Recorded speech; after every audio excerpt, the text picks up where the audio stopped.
What's up, YouTube? Hey, I'm fucking celebrating.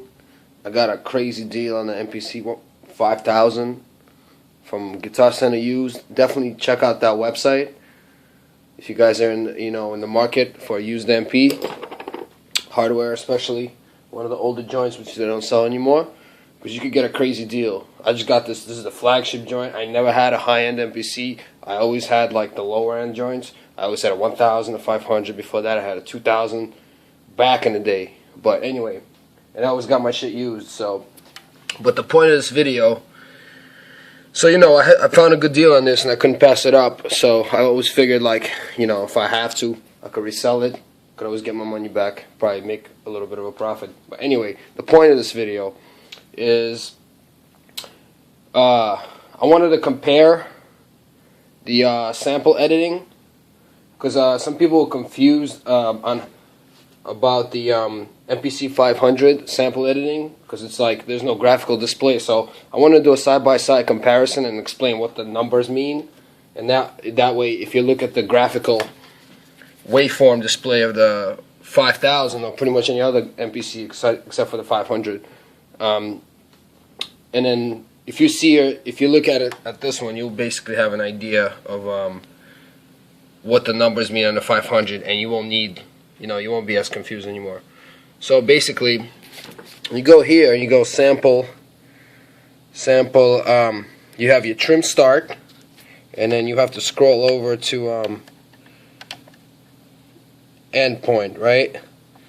And then you go here to the numbers, and then you could scroll through your 100th of a second or whatever.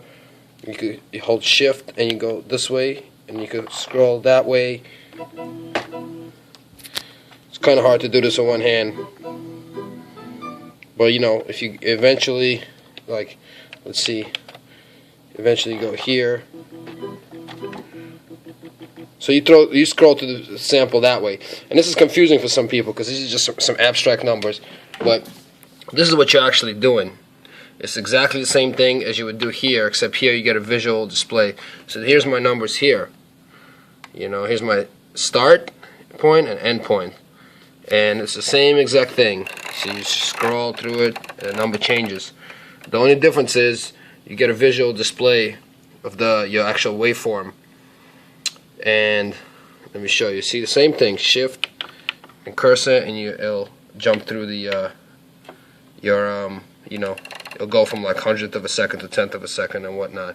I don't know what the actual exact measurements are, but you get an idea. So here, once I start doing that, now you see it moving.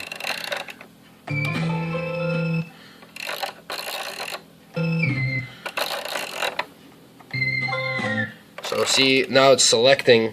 So the sample now, the selection starting here, and this is the numerical representation of that, and this is the waveform representation. So and the further you go into the sample, the further back it's going to start. Right? So I don't know what I did here, but so basically that's, except, so the same thing, you're doing exactly the same thing on the 500, except here you don't get the waveform display. So all you get is this trim start, and the and see, there's my sample. If I go back a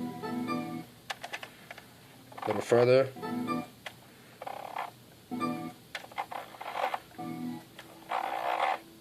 see, it's scrolling through the sample. It's essentially doing the same thing.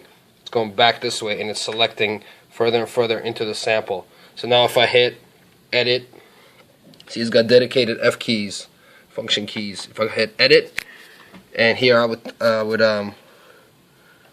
select discard, would essentially just keep the selection and discard whatever is not selected. But what I don't want that. What I want is extract.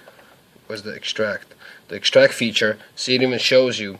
It'll take the selection and make a new sample out of it and leave the original sample intact, if in case I want to chop other parts out of it. So you have the exact same features here.